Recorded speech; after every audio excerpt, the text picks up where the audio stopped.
de délivrance. Temps de délivrance, votre émission d'enseignement et d'édification produite par l'Hôtel du Dieu Vivant avec le sacrificateur Bongé Joachim Kessé. Délivre ceux qu'on traîne à la mort, ceux qu'on va égorger. Sauve-les. Proverbe chapitre 24, verset 11. Nous allons parler aujourd'hui de comment parvenir à une délivrance authentique.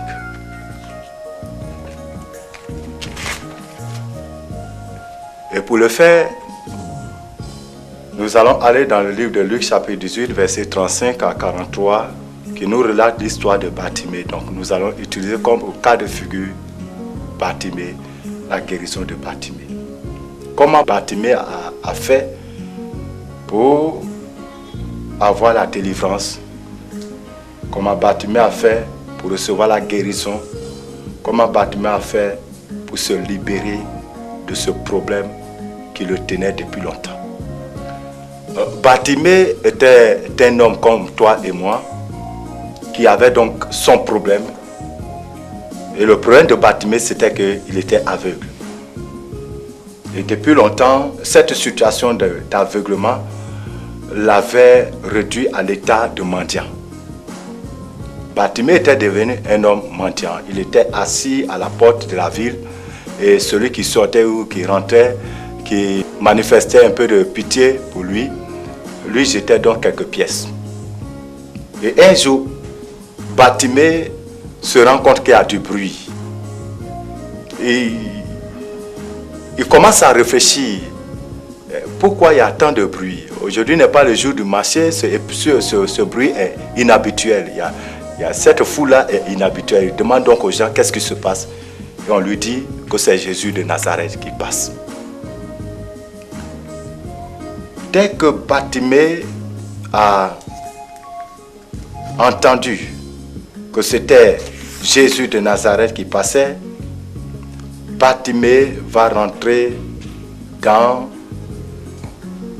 un processus très déterminé. Au verset 38, on dit, et il cria, Jésus, fils de David, aie pitié de moi. 39, ceux qui marchaient devant le reprenaient pour le faire taire, mais il criait beaucoup plus fort, fils de David, aie pitié de moi. Jésus s'étant arrêté, ordonna qu'on le lui amène. Et quand il se fut approché, il lui dit, que veux-tu que je te fasse?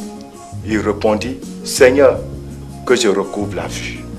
Comment Bartimée a-t-il fait donc pour se libérer de ce problème qu'il avait réduit à l'état de mendiant? Vous savez, quand Satan rentre dans votre vie, Satan vous humilie.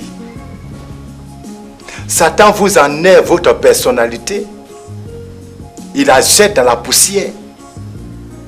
Quand le diable rentre dans votre vie, quand le diable est en relation avec vous, quand le diable est en contact avec vous, il vous humilie.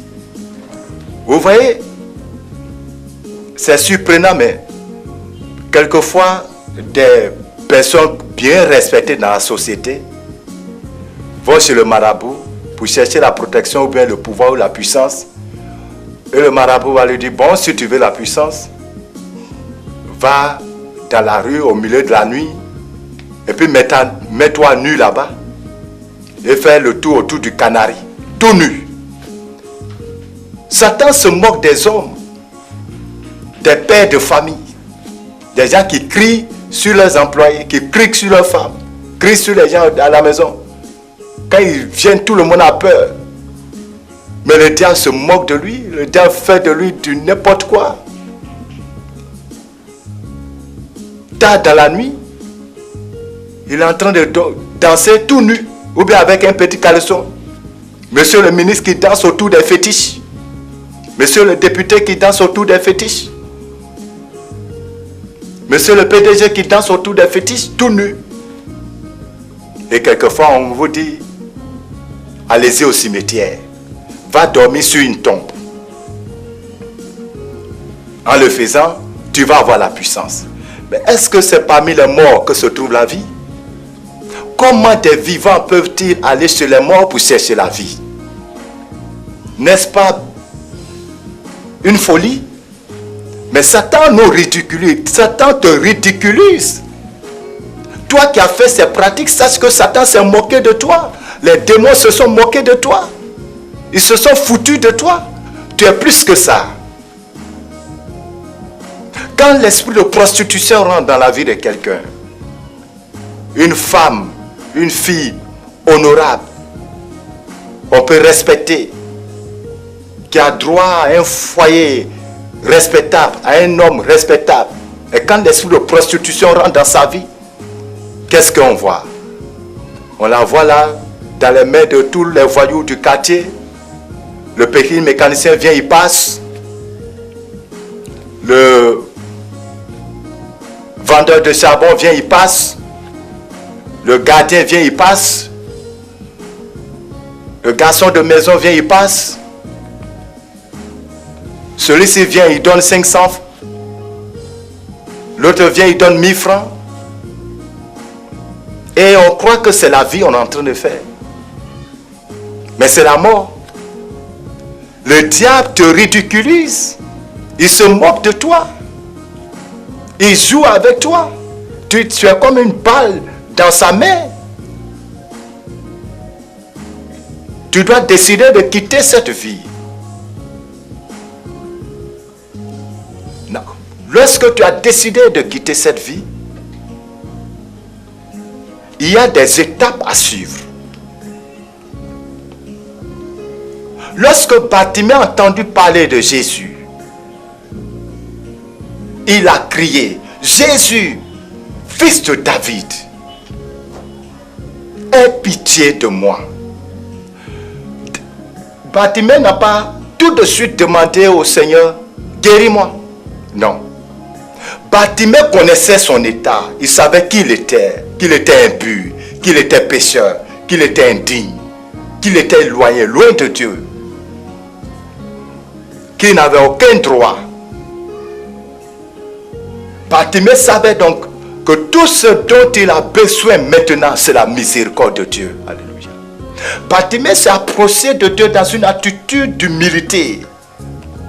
Bartimée s'est humilié devant son Dieu, devant son Sauveur. Et comment est-ce que nous pouvons nous aussi nous humilier devant le Seigneur pour avoir une délivrance authentique? Premièrement, c'est par la reconnaissance de nos péchés. Reconnaître nos péchés, reconnaître que nous avons mal agi, reconnaître que nous avons abandonné le Créateur pour servir la créature. Reconnaître que nous avons pris un chemin qui n'en valait pas la peine. Reconnaissez vos péchés et repentez-vous sincèrement de ces péchés. Beaucoup de personnes veulent la délivrance, la guérison sans repentance. C'est impossible. Lorsque le Seigneur est descendu dans le jardin d'Éden, il a demandé, Adam, où es-tu? Adam, dans le jardin, a commencé donc à donner des excuses. Non, c'est la femme là, non, c'est-à-dire que, non, c'est ceci. Et c'est cela le comportement de beaucoup de personnes qui se disent vouloir la délivrance. Lorsqu'on dit confessez vos péchés, repentez-vous, ils donnent des excuses, ils donnent des explications. Seigneur, j'ai péché, j'ai mal agi, j'ai désobéi à ta parole, j'ai menti, j'ai volé, j'ai fait ceci, j'ai fait cela. C'est ce que Dieu veut entendre. C'est ça qui est la confession. Seigneur, je reconnais mes péchés. Je voudrais vous dire, bien-aimés, la chose la plus grave entre l'homme et Dieu, c'est le péché. Et ce qui donne l'autorité au diable sur l'être humain, sur l'humanité, c'est le péché. Vous ne pouvez pas vouloir la délivrance et garder le péché secret, garder le péché caché, confesser, avouer le péché. Si vous avez fait 10 avortements, dites Seigneur, j'ai fait 10 avortements. Si vous êtes en groupe en train de faire la repentance, ne vous occupez pas de ceux qui sont à côté de vous. N'ayez pas conscience de leur présence, oubliez-les et confessez vos péchés de tout votre cœur. C'est à Dieu que vous parlez. Si vous avez menti, si vous avez volé, criez, Seigneur, j'ai volé. J'ai volé l'argent de telle personne, j'ai volé telle somme. Seigneur, pardonne-moi. Et après, allez-y faire la restitution. Si vous avez menti sur des personnes, allez-y faire la restitution. Plus tard, demandez pardon à ces personnes. Reconnaissez vos péchés. Reconnaissez le mal que vous leur avez fait. Reconnaissez vos torts. C'est ce que Jacob a fait lorsqu'il était en train de retourner. Quand il a croisé son frère Esaü, il s'est humilié devant lui. Il lui a demandé pardon. Parce que le temps mis entre le jour où vous avez commis le péché et le jour où vous êtes confronté à cette situation, ce temps-là n'efface pas le péché. Des gens pensent que comme ils ont commis le péché il y a 20 ans maintenant, donc ça n'a plus d'importance. Non! Ce péché est marqué dans votre vie. C'est marqué dans le rapport. Vous devez l'effacer par la confession. C'est lorsque vous confessez un péché que le sang de Jésus l'efface. Que le sang de Jésus l'annule. Un péché non confessé reste un péché qui nous tiendra devant le trône de Dieu. Un péché non confessé reste une arme entre les mains du diable. Arrachez au diable tous les instruments que vous lui avez donnés, tous les péchés que vous avez commis sur lesquels il s'appuie, confessez-les, avouez-les, sans honte, sans crainte, sans peur, dans une attitude d'humilité, de simplicité. Bartimée dit, aie pitié de moi, Seigneur, aie pitié de moi. Je ne suis pas digne, je suis sale, je suis mauvais. La repentance, la confession et la repentance sincère. La Bible dit que celui qui confesse ses péchés, il est juste et fidèle pour lui les pardonner. Celui qui avoue ses transgressions obtient miséricorde. N'ayez pas peur d'avouer vos transgressions, d'avouer vos péchés, d'avouer vos faits. Votre Père qui est dans les cieux vous les pardonnera. Après cette étape de repentance, après cette étape de confession, il vous faut de la fermeté. Bartimée a été ferme. Je rappelle que le cas de figure que nous prenons pour l'enseignement, c'est le cas de Bartimée. La fermeté. Luc 18, 39. Les gens qui marchaient avec Jésus ont essayé d'empêcher Bartimée de continuer à crier. Ils lui ont dit, tais-toi. Ils ont cherché à le faire taire. Lorsque vous cherchez la délivrance, il y aura des gens qui seront là pour vous faire taire. Des personnes visibles et des personnes invisibles. Ils vont trouver les voies et moyens pour vous décourager. Quelquefois, lorsque vous voulez prier, c'est là que vous recevez des visiteurs. Vous recevez des amis. Et vous vous empêchez de prier pour recevoir vos amis. Sachez que l'ennemi est en train de vous empêcher de crier à l'Éternel. Quelquefois aussi, le lieu où vous devez vous rendre pour la prière est tellement éloigné que vous devez prendre un moyen de transport. L'ennemi s'arrête à ce que ce jour-là, vous n'avez pas d'argent. Vous regardez à distance, vous vous asseyez. Le diable va faire tout son possible pour vous empêcher de chercher la délivrance. Il vous faut la détermination. Vous allez avoir des attaques terribles. Écoutez-moi, lorsque vous cherchez la délivrance sincèrement, quand le diable voit que vous êtes sincère à chercher la délivrance, c'est là qu'il va multiplier ses attaques. N'est-ce pas ce qu'il a fait aux enfants d'Israël en Égypte? Plus Moïse demandait la délivrance, la libération, plus Pharaon augmentait la charge. Plus vous allez désirer, plus vous allez chercher plus l'ennemi fera des efforts pour vous empêcher. Donc vous allez subir des attaques terribles lorsque vous cherchez la délivrance. Que cela ne vous effraie pas, vous n'allez pas mourir. Que cela ne vous effraie pas. Cela veut dire que vous êtes sur le point d'échapper à l'ennemi. Alors, donc soyez ferme et déterminé lorsque vous voulez la délivrance. Troisième chose, soyez bien informés. C'est-à-dire, recevez l'enseignement qu'il vous faut. C'est par la parole que Dieu travaille dans nos vies. Dieu ne fait rien sans sa parole. Et c'est par la parole de Dieu que nous serons éclairés sur les œuvres du diable. La parole de Dieu va mettre en lumière les secrets de l'ennemi. La parole de Dieu va éclairer notre entendement. C'est pour cela que Jésus a dit, vous connaîtrez la vérité et la vérité vous affranchira. Vous ne pouvez pas vouloir une délivrance authentique si vous ne vous attachez pas à la parole de Dieu. Ce n'est pas les paroles des philosophes qui vont vous délivrer. Ce n'est pas les paroles des grands penseurs qui vont vous délivrer. Ce ne sont pas les raisonnements des hommes. Ce n'est pas votre intelligence. La Bible, ce n'est pas par la force, ce n'est pas par la sagesse. C'est par l'esprit. Et Jésus a dit, les paroles que je vous dis sont esprit et vie. Et la parole de Dieu, c'est l'épée de l'esprit. Lorsque vous lisez la parole de Dieu, lorsque vous nourrissez votre âme de la parole de Dieu, vous grandissez spirituellement, vous recevez de l'autorité, vous recevez un poids spirituel, vous recevez un dépôt, une onction spirituelle.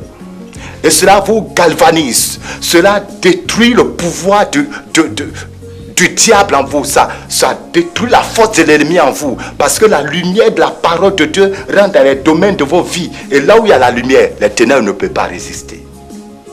Mais quand votre intelligence est totalement encombrée par l'ombre des ténèbres, quand votre esprit est totalement envahi par les choses mondaines, par les pensées charnelles, qu'il n'y a eu qu'une lumière divine pour éclairer votre esprit, comment vous voulez être délivré? Recevez l'enseignement. Un véritable ministère de délivrance s'accompagne d'enseignement, de paroles profondes, de paroles révélées. L'enseignement révélé de la parole de Dieu accompagne toujours tous ceux qui ont un véritable ministère de délivrance. Car la délivrance se fait par la parole de Dieu. La délivrance se fait par la parole de Dieu. Nous nous basons sur ce que dit la parole de Dieu, sur ce que révèle la parole de Dieu, sur ce que dévoile la parole de Dieu, pour neutraliser l'ennemi. Alors, Bartimée s'est informé. Qu'est-ce qui se passe? Qu'est-ce qu'il y a? On lui a dit, c'est Jésus qui passe. Quand vous êtes mal informé, vous serez déformé dans vos actions. Beaucoup de personnes cherchent la délivrance sans être bien informés sur ce qu'il faut faire pour obtenir la délivrance. Et ils font mal les prières. Ils suivent mal les étapes. Et finalement, ça n'a pas de résultat. Et ils passent de délivrance en délivrance, de délivrance en délivrance, de délivrance en délivrance. Pourquoi? Il n'y a pas eu d'information, il n'y a pas eu d'enseignement, il n'y a pas eu de révélation de la parole de Dieu. La parole de Dieu ne leur a pas révélé leur état. L'Esprit de Dieu ne leur a pas révélé le secret de l'ennemi. Écoutez-moi, frère. Une délivrance authentique se fait par la révélation. Cherchez à vous informer. Cherchez la révélation de la part de la parole de Dieu. Cherchez la révélation de l'Esprit. Le verset 41, Jésus demande, que veux-tu que je fasse? Il répondit, Seigneur, que je recouvre la vue. Soyez précis dans vos prières. Beaucoup de personnes dans nos lieux de prière multiplient des paroles vaines, inutiles. Quand vous cherchez la délivrance, dites le réel problème à Dieu. Quel est le problème? De quoi avez-vous besoin d'être délivré? Seigneur, je suis prostituée. J'ai besoin d'être délivré de cet esprit de prostitution. Seigneur, je suis un voleur. J'ai besoin d'être délivré de cet esprit de vol. Il ne s'agit pas simplement, Seigneur, libère-moi. Seigneur, libère-moi. Seigneur, il va te libérer de quoi? Tu veux que le Seigneur te libère de quoi? Dieu n'est pas un Dieu vague, il est un Dieu précis. Il va droit au but. Qu'est-ce que tu veux? Qu'est-ce que tu veux? C'est la question qui a été posée à Bartimée. Et ce soir, le Seigneur est en train de te poser la même question. Qu'est-ce que tu veux, mon fils? Qu'est-ce que tu veux, ma fille? Car ce que tu veux, tu l'as reçu. Ce que tu veux, ce que tu recherches avec foi, ce que tu recherches avec détermination, sache que tu l'as reçu. Si tu cherches la délivrance, sache que tu as reçu cette délivrance. Maintenant, approprie-toi de cette délivrance par la foi. Et déclare à l'ennemi que c'est fini entre lui et toi. Déclare à cet esprit que c'est fini entre lui et toi. Et prends autorité. Alléluia. Prenez autorité sur le diable parce que vous avez reçu la puissance de Dieu. Prenez autorité. Lorsque vous avez crié à Dieu et que vous sentez la présence de Dieu, vous sentez que Dieu est prêt, vous sentez que Dieu vous demande, qu'est-ce que tu veux, mon fils? Qu'est-ce que tu veux, ma fille? C'est le moment de crier, de prendre autorité sur l'esprit impur. Alléluia. Pour être libéré, vous avez besoin de déclarer la parole. La parole libère. Parce que Dieu a mis l'autorité sur notre bouche. Ce que tu liras sur la terre sera lié au ciel, a dit Jésus. Et ce que tu délieras sur la terre sera délié au ciel. Délie ton âme. Délie ton esprit. Délie ta vie. Délie tes affaires. Délie ton foyer. Parle, ordonne.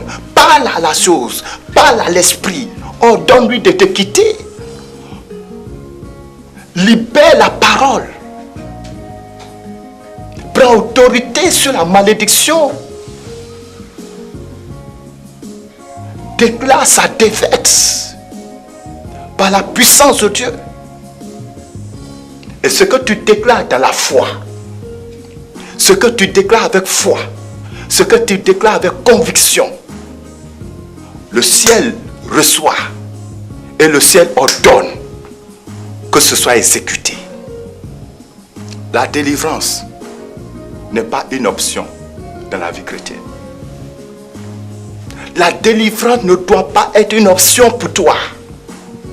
Tu dois.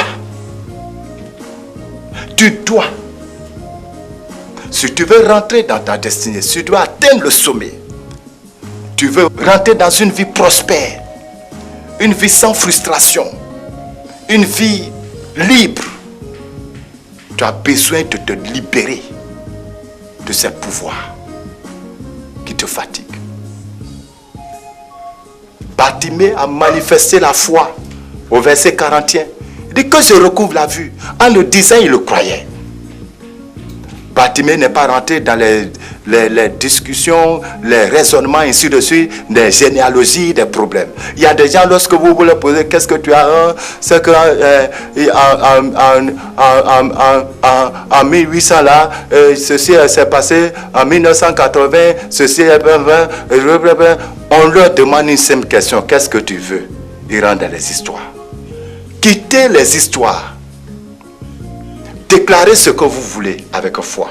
Je t'annonce en ce moment que le Seigneur est prêt pour toi. Le Seigneur est prêt lorsque tu es prêt. Si tu te lèves, alors Dieu est prêt pour toi. Car la volonté de Dieu, ce n'est pas que tu restes dans les liens. Veux-tu cette délivrance authentique? Confesse les péchés. Sois déterminé. Sois ferme. Sois précis dans la prière. Prie avec foi. Et ensuite, cherche des hommes remplis du Saint-Esprit pour t'aider dans le combat. Quand il y a des combats qui dépassent notre propre capacité, nous ne pouvons pas les faire seuls.